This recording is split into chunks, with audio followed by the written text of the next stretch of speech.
Hello everyone, it's Nen from Insightful Vibrations. Thank you so much for tuning into this channel. Thank you for subscribing. Thank you for liking and sharing the videos. I greatly appreciate it. So this is the general astrological forecast for all of us for August 7th to 13th, 2017. The Lenormand intuitive card readings are going to be available for you in separate videos, so I encourage you to watch this video plus your sun sign, moon sign, and rising sign videos so that you can have a more comprehensive picture of the energies this week. When you're prepared and you understand what kinds of energies there are, you will focus on being more successful and happier because you will be able to focus on tasks that are compatible with these energies. So last week I talked about fixed stars quite a bit, and a lot of those energies are still in play this week. So there are still a number of areas of the world that are prone to natural weather elements as well as earthquakes, particularly fires and ocean kind of activities seem to be prevalent. And last week, in fact, when we had this changeover in Uranus's going retrograde, we actually saw a lot of earthquakes. So this is very important to understand that the fixed stars actually portend quite a bit for us, and we have to pay attention. So if you're living in an earthquake zone, always make sure when you know there's predictions of earthquakes, whether it's from an astrologer or a seismologist, be prepared, have extra water on hand, be prepared for emergency escapes, etc., etc. And this is why we can do better when we have forecasts like this with the fixed stars, because they really do tell us what's happening, how the earth is grumbling, how it's reacting to our energies as well as to the celestial energies that are out there. As well, what's coming forward is still a lot of retrograde planets. So, last week Uranus went retrograde in Aries, and that ends on January 2nd, 2018. Pluto is still retrograde in Capricorn until September the 28th, 2017. Saturn is still retrograde in Sagittarius until the 25th of this month. And then Neptune is retrograde in Pisces until the 22nd of November, 2017. And then on the 12th of August this month, we also have Mercury retrograding at 11 degrees Virgo. With all of these planets, in retrograde motion, we may sort of get the perception that things are fated, or there's a lot of karma and karmic kinds of events happening. So reap, what you sow, basically, kind of activity. And, it's never an easy energy when a planet is retrograde, but whatever that planet represents for us individually in our charts, it can actually help us go over old ground and, transform in the ways we need to. And I discuss these things as they come up. Now, we also have quite a bit of lovely energy this week in the form of Mercury and Venus forming lovely angles, August 9th and 10th, and then Venus forming, lovely angles to Neptune on the 10th and 11th.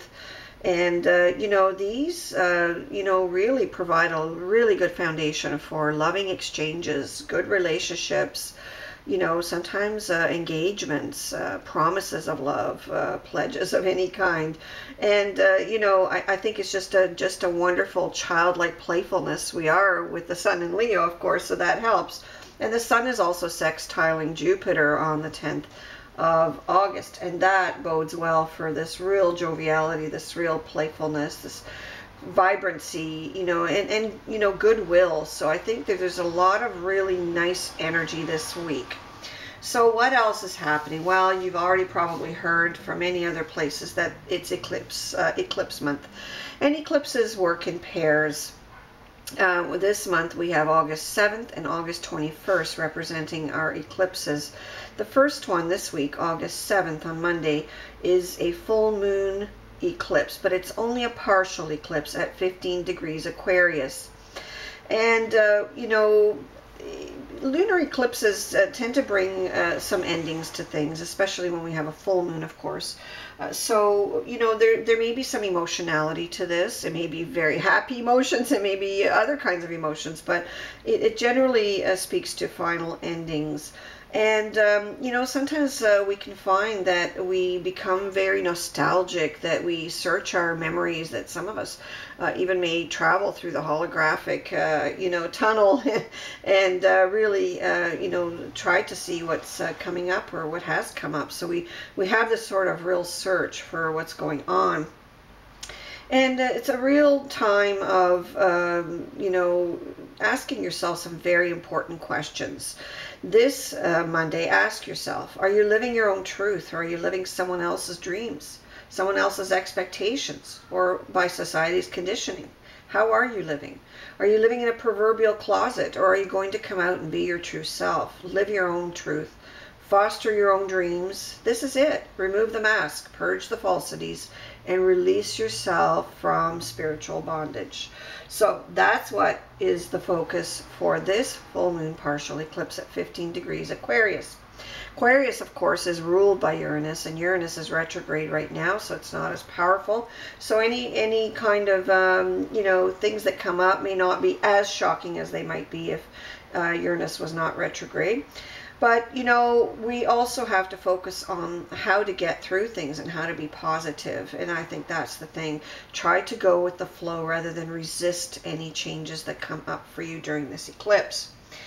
Then we have the August 21st eclipse, which is a solar eclipse, a full solar eclipse.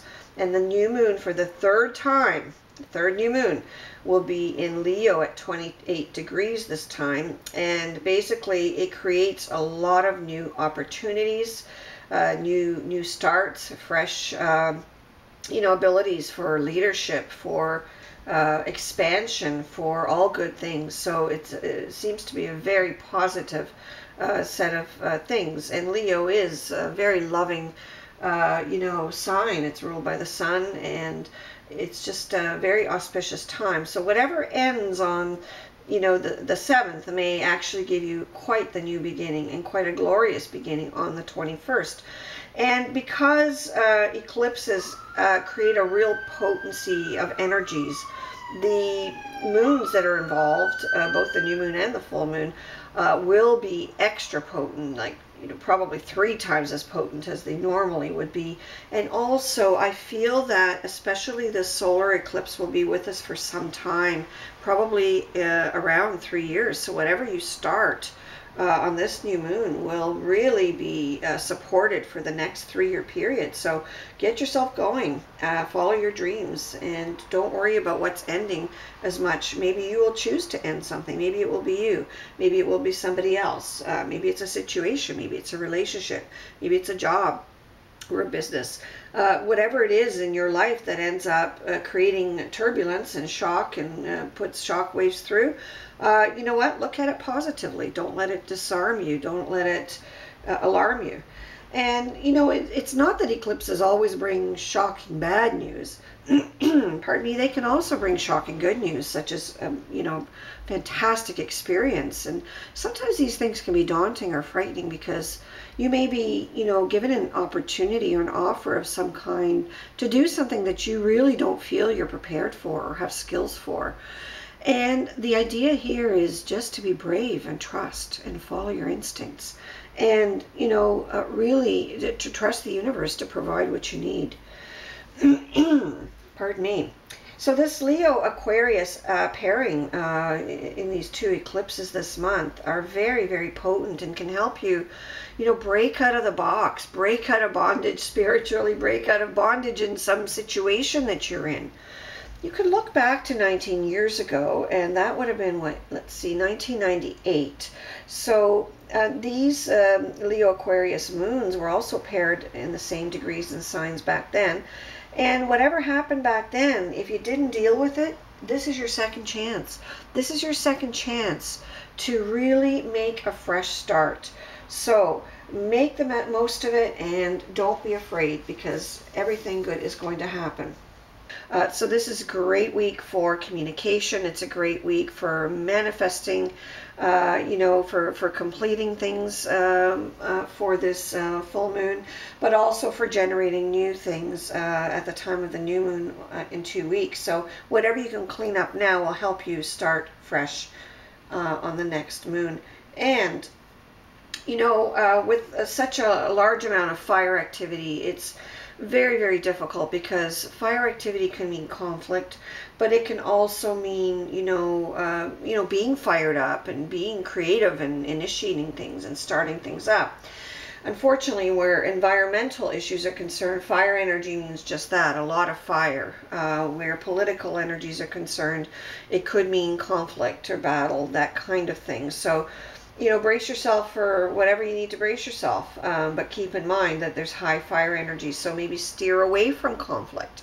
That's probably a great way to do it. Also, with there being, very little air energy this week, we may feel like we're gasping for air in some way, so maybe we're just hurrying and scurrying and trying to get things done, and really feeling like there's, some kind of need to really breathe clearly and deeply. And I think that's the transformation of facing our truth. And if we didn't do it 19 years ago, we're going to have to face that. Who are we? What are we? Why are we? And when we come to terms with ourselves, that's when we can get a breath of fresh air. I hope you enjoy the week tremendously. I hope it's good for all of you. And thank you once again for watching.